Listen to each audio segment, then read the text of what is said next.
Около 7 миллионов рублей из республиканского бюджета направят в этом году на выпуск социально значимой литературы. Для этого администрация главы Коми проводит конкурсный отбор творческих проектов.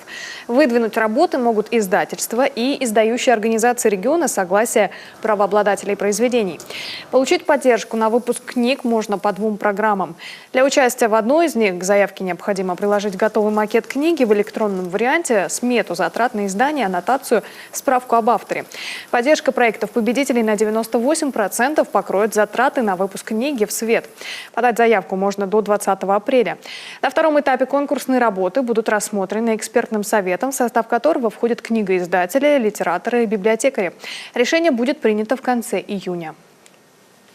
Работы оцениваются по критериям. Эти критерии выработаны были экспертным советом и рабочей группой в течение нескольких лет. Это и актуальная значимость проекта, это и востребованность его, это и художественная ценность. Но все эти критерии, они для разной литературы различны. Потому что на конкурс принимается как художественная литература, так и справочная энциклопедическая литература, так и литература для детей, которая имеет тоже свои критерии отбора. Кроме того, с целью дополнительной поддержки выпуска социально значимой литературы до 28 апреля принимаются заявки на получение грантов. Причем для участия в отборе достаточно и проекта будущей книги.